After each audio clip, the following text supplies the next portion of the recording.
All right, all right.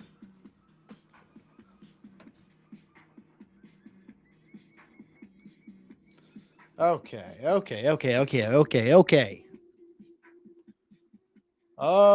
right. Okay.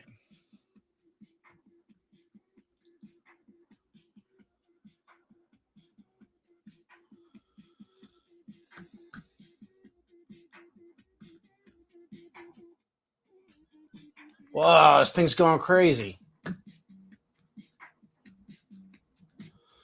Um, I don't know. What's up, everybody? We're watching the city council meeting. Brendan will be joining us shortly. Brian is too cool. I didn't ask anybody else. So if anyone wants to hop on, feel free. I'll send you the link. I don't know. I got to edit the podcast. I got a bunch of shit to do, so I'm not gonna be too chatty. To be perfectly frank and honest with you, how's my mic level? You can hear me all right. Let's get that meeting pulled up. Should be about time.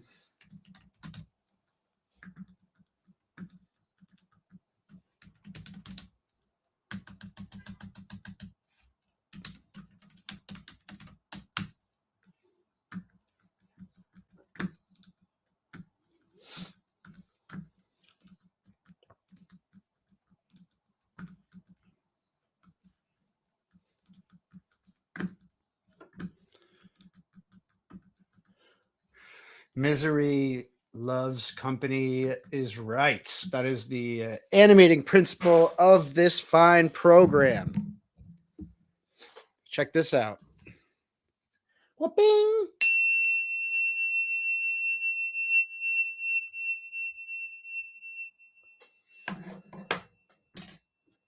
That's pretty cool. Best stream of all time. It's the Bill show. Best stream of all time. Everybody loves it. Everybody loves it. I had a nice time at the library on Saturday, doing a little journalism talk with some fine folks. I don't know if anybody in the chat was there, but it was good. It was good. Look at this sort of inception down here in the bottom right hand corner. Me on the feed, looking at me on the feed. It's a hall of mirrors. It's a hall of freaking mirrors. That's what I say.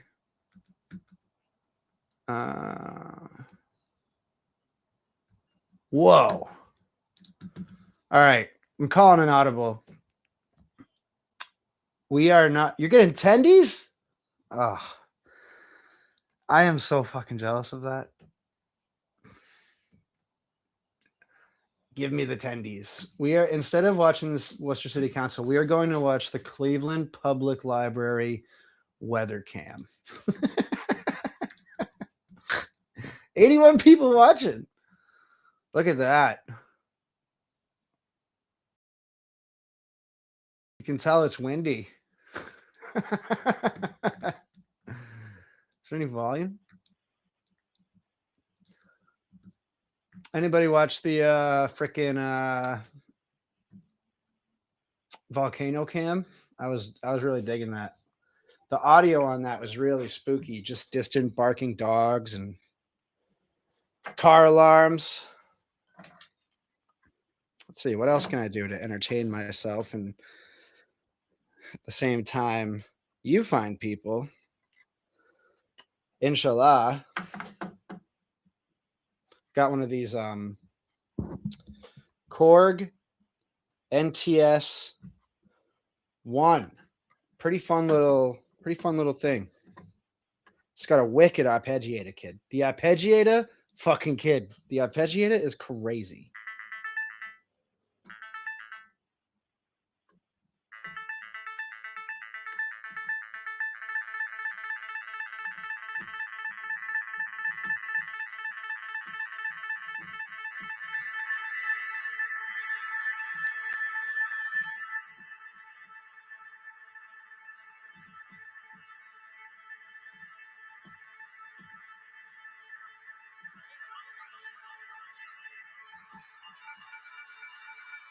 It's a goddamn noise machine right there.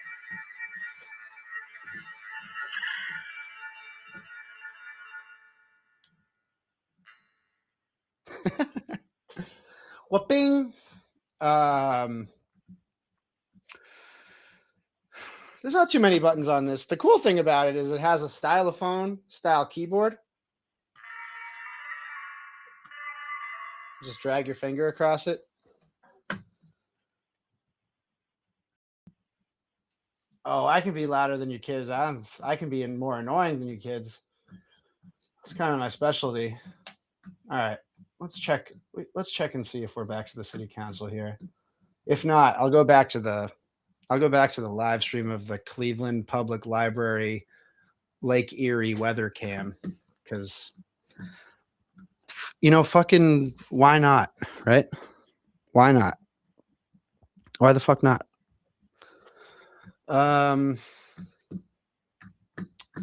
I still have to edit a podcast and put that up, and that's going to be kind of a headache to do during the stream. There's going to be so much different kinds of talking.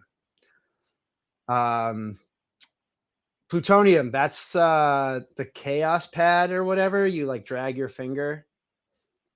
I've never tried one of those, but I've heard that they're fun. You have a busket? I love a busket. Oh my god. Plutonium, sure. Do I need MIDI gear? I need MIDI gear like a fish needs water. Yes, I would happily look through the basket of stuff because I'm always doing little electronics projects and such. I love ripping apart gear and put it back together. I'm building it. Oh, the meeting's on. Thank you. Thank you for that. I'm so excited for this meeting.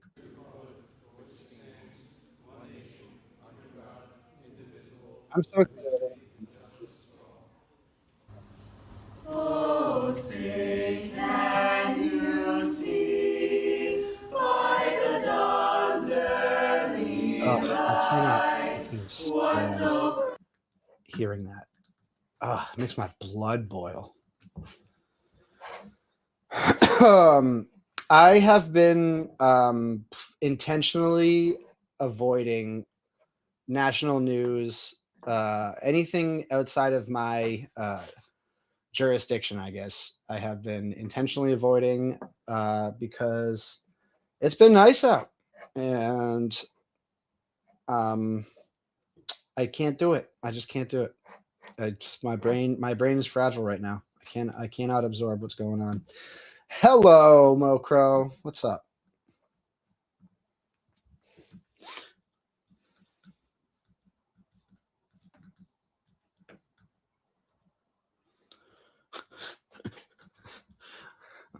When Fred speaks, don't worry.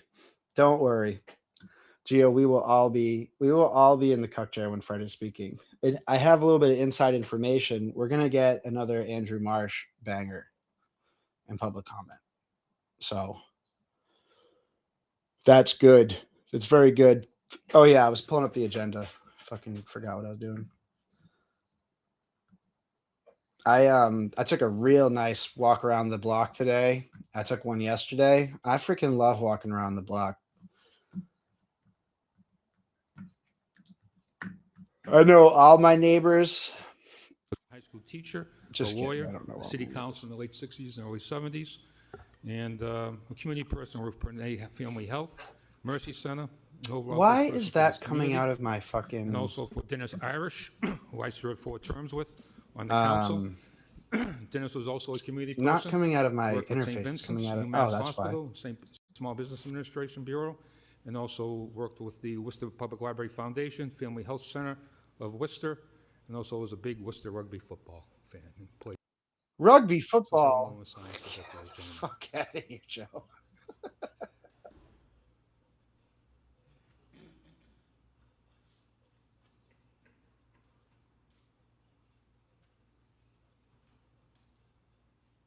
Thank you.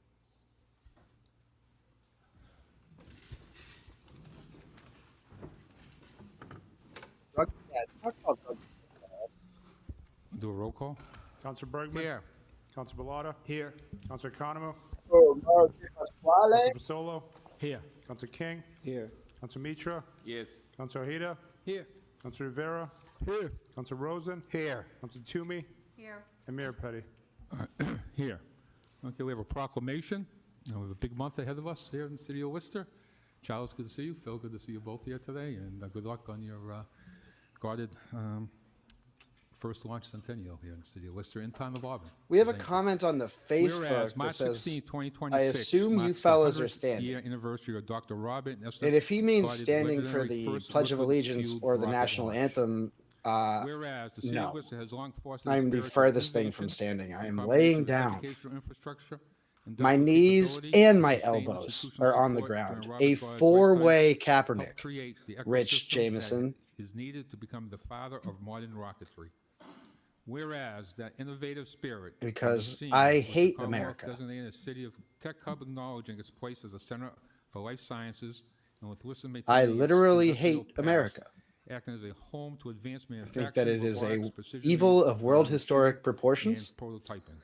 and Whereas the city of history Worcester will not joins the look town back of Auburn kindly with on the it. Public library, organizations including the Wonder Mission. So no, I'm not standing for the Equitarium, fucking Museum of Worcester, Pledge of Clark Allegiance. University, Worcester Polytech Institute, National anthem the sucks Center of anyway. Massachusetts, and groups Fucking around bad the country song. to host a series of festivities in honor of the Guardians. Whereas the Guys are gonna be so Whereas the Wonder so Mission psyched that also I'm doing the seeks to stream by inspire, myself elevate, tonight. and celebrate our own modern day today and tomorrow Guardians. Scientists, engineers, innovators, explorers, and educators who dream big, work tirelessly to improve knowledge, and receive little public acknowledgement or notoriety. Now, therefore, I, Mayor Joseph M. Petty, of the City of Worcester, do hereby I don't proclaim stand for the March flag. 16, I get 2026 spit as roasted the by date it. to recognize Dr. Robert and Esther Guarded's first launch centennial. Encourage all No, residents, Andrew residents doesn't want to join come the on when celebration of this he's special when he occasion. goes in person for his Guarded's public legacy and comments because vision. it's you can't be in two Councilor places Rivera, at once. would you like to hand that to them? Since this is your district. Andrew, cool guys, the show when he wants to go down Charles and and speak in person, he lets me A lot of know events are planned. that he's not coming on the program.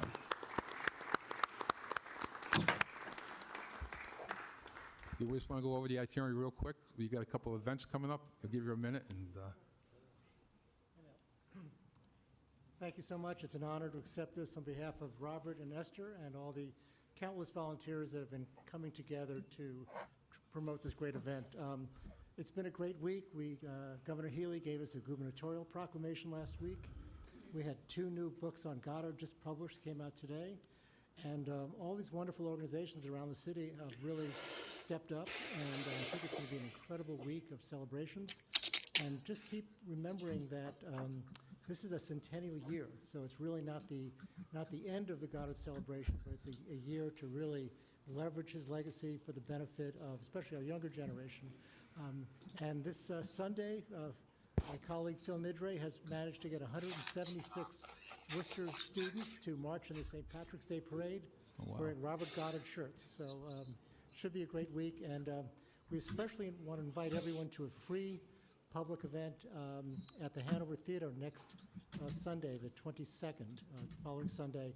And it's really shaping up to be an incredibly inspiring event with astronauts and luminaries and a lot of interaction, especially with rocket clubs and astronomy clubs and the Scouts, et cetera. So thank you all. The Goddards, thank you, and go Goddard. now March 16th, you're going to launch some rockets out of Auburn.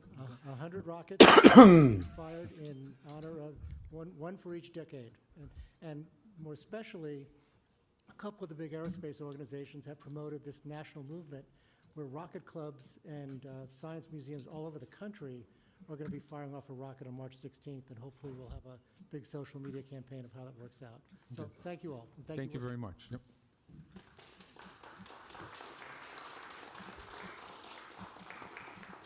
Okay, next item up is approval of the minutes. City Council, City of Worcester hereby approves the minutes of the City Council meeting February 10th, 2026. All those in favor? Opposed, so ordered. Public participation, a person may speak for no more than 2 minutes on any item appearing on the agenda. Mr. Court?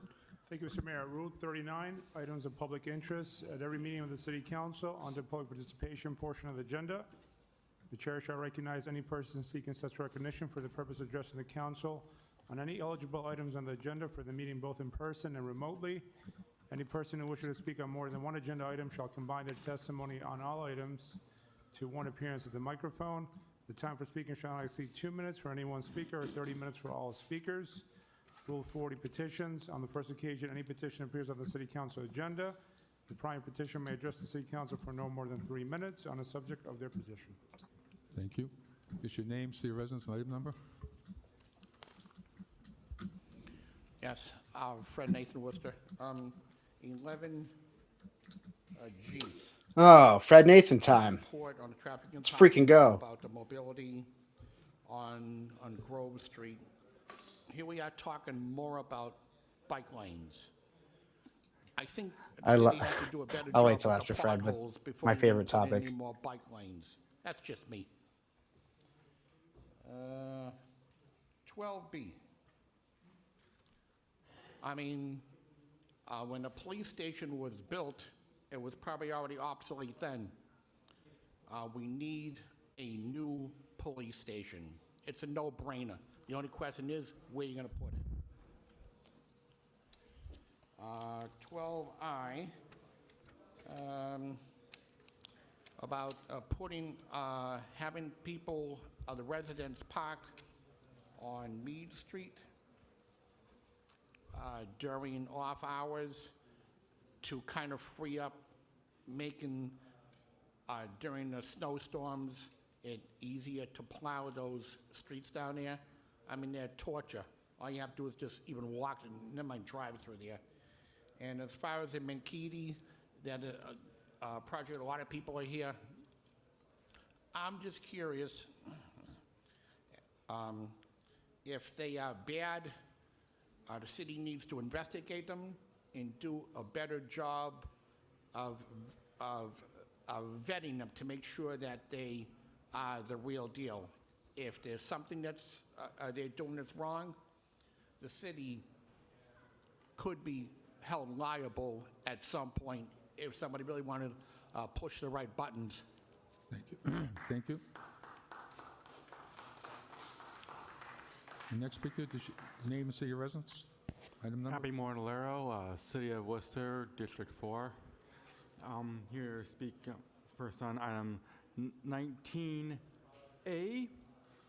I am against giving tax breaks to the Mankato group.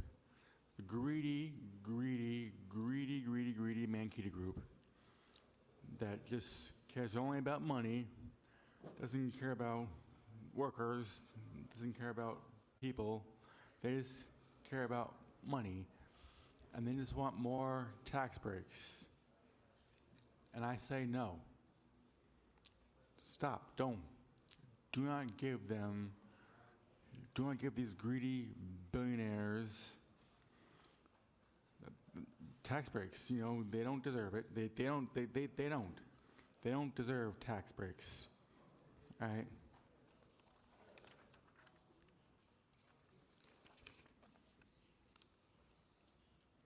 All right, so 20A, rent control.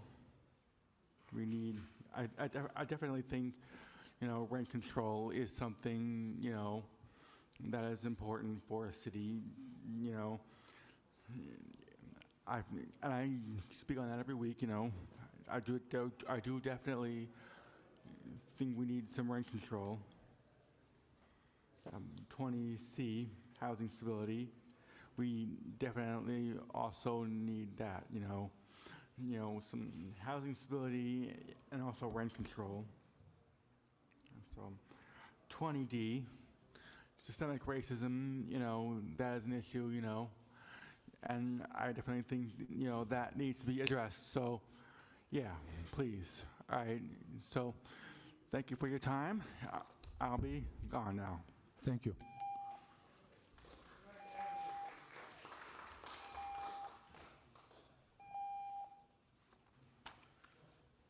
Is your name, city residence, item number?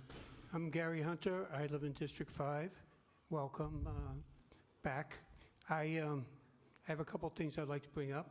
The first thing is 12M. the trash removal, the schedule, it was switched back and forth and back and forth.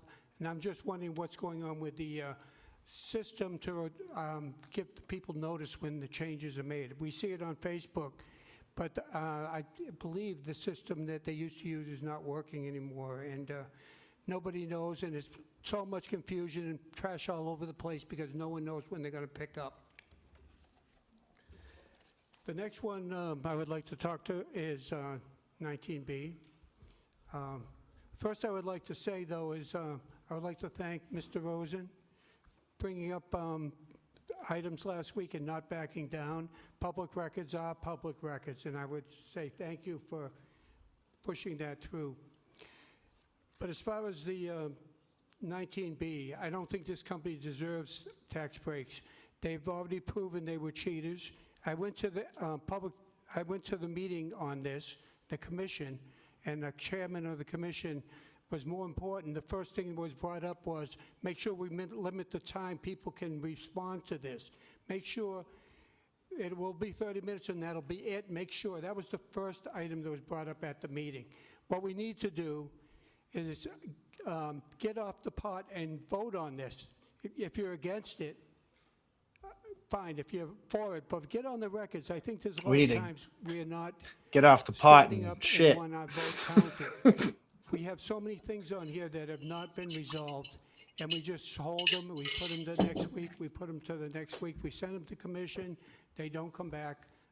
This one has been talked about for a month now. We're either going to give them the TIF or we're not, but I'm very stoked I on told you, the most of the song people that I that came have up been with talking for the are against it. So podcast please, this you work week. for us, not for you, other way around. It is experimental. That's for sure. I'm going to try to get that out while we Good evening, watch the everybody. city I'm council Mauro meeting Pasquale. together. I'm here for item 12Q, but before I do, I want to say, I hope Oh, you support yeah. this. I'm not listening to this fucking guy. You deserve it. Be back in I a hope to minute. express details of what I'm going to talk about at the next Public Service and Transportation meeting. As you may know, there's a congressional bill, H.R. 2289, that's out there right now. It's in debate. That'll devastate municipalities as an authority over cable providers and telephone providers, as well as devastate WCCA. So I hope someone is looking into it on the city side to see what we can do to combat that. We're in a critical funding situation at WCCA, so a realistic conversation needs to take place. 2 minutes isn't going to do it, certainly. Without knowing the intent of the city with the negotiation and the overall negotiation status, it's impossible for WCCA TV to move forward. We're already at a less than critical staff operation. Having to wait having to wait it out is not acceptable. This is not just a TV station we're talking about or a simple community media enterprise. It's a civic asset, an institution that places the camera, the narrative, in the hands of the people and educates people how to use these tools. It helps defeat the digital media gap. It's true media equity. I mean, we've been doing it before it was even in fashion. It's a career pathway that empowers the disenfranchised. No one does what WCCA TV does. If we have to close or downsize to the point where you can't recognize it, it's going to be a really sad state. If you're going to fight for a less than 10-year cable contract on the next one, you got to start negotiating now because we're already 2.5 years over with the other expirated contract. So things to think about. I appreciate the council. I appreciate all the support over the last 40 years that the Worcester City Council has given WCCA TV. So I want to say thank you to that as I end today, this conversation. Thank you. Thank you.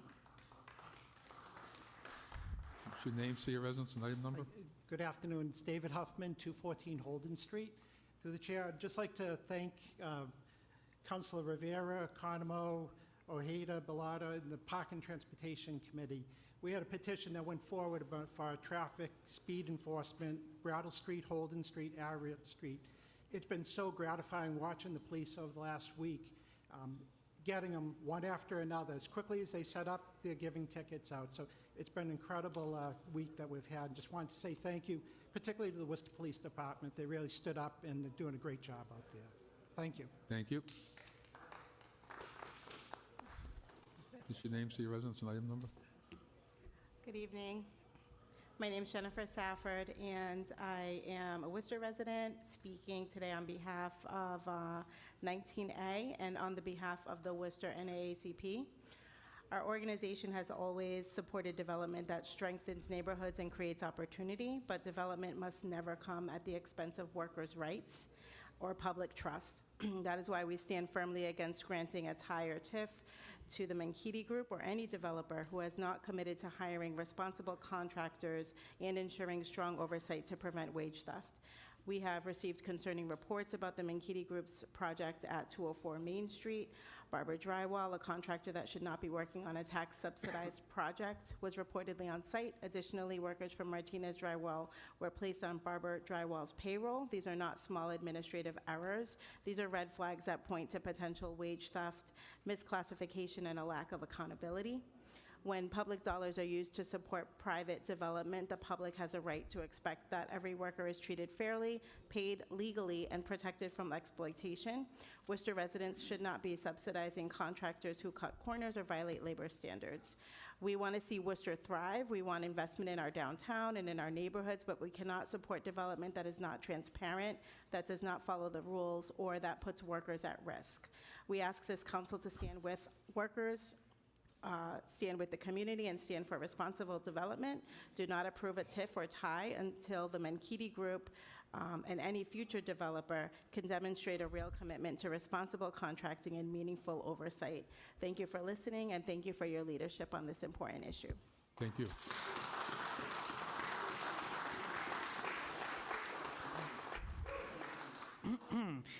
Andrew Marsh, 212 May Street in Worcester. Thank you, Mr. Mayor. Mr. Mayor, I rise in opposition to Order 12B. Mr. Mayor, the question about construction of the future police station presents us with an opportunity to address a much more fundamental question. How much taxpayer money do we really need to be giving to the Worcester Police Department in the municipal budget? And is the police department a wise investment at all? The events of the last year or so have brought that into serious doubt for me. Displacing homeless people, assisting ICE in assaulting the people of this city, weaponizing the criminal legal process to strangle opposition. These are not what I consider a wise municipal investment. While any of us can anecdotally point to individual officers who are fundamentally good people, as a culture and institution, the WPD and their associated union wield far too much political and legal power for my liking, and I am not persuaded that they wield that power for the betterment of everyone. The City Council has an opportunity, and most importantly, A nice way to put it. responsibility to constrain the police department's worst excesses by controlling its funding. It needs to stop treating it as a sacred cow that we must never even entertain touching. We need a good faith, honest discussion about whether the department's budget deserves to be as high as it is. And if we as a city come to a consensus that it isn't, then we cannot fear the idea of reducing it to a more acceptable level and thus reallocating the difference to municipal services that address society's woes without the threat of violence as a stick. I believe in a better, great society than that. I know it can seem unfathomable to a lot of people, including my own mother, but that's no excuse for us to not dream bigger. I yield back the balance of my time. Woo! My name is Margaret Including Barnett. my own mother I'm was a good touch. Resident of the city of Worcester for about 36 years. I'm here to speak on two items. The first one is 19A. I'd like to ditto everything that Stafford said about it. This council passed a responsible development ordinance. That means that companies that engage in wage theft will not get public dollars, a TIF or a tie. Many of you signed a responsible development pledge about this specific company, and we expect you to put your money where your mouth is, and our money where your mouth is. So I am asking you, I am demanding of you, that you do not approve this TIF or tie for the Menkidi Group. The second item is 12S. I was really proud of this city when it was the first gateway city to pass specialized stretch codes.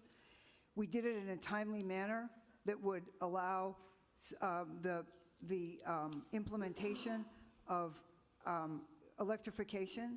We at the time, I just heard about this today, so I didn't make a great presentation on this. When this came up, we had lots of statistics. We were pointed to all the times that the can was kicked down the road around our climate goals. We will not meet our climate goals if we keep kicking the can down the road. This council already voted to implement the specialized stretch codes.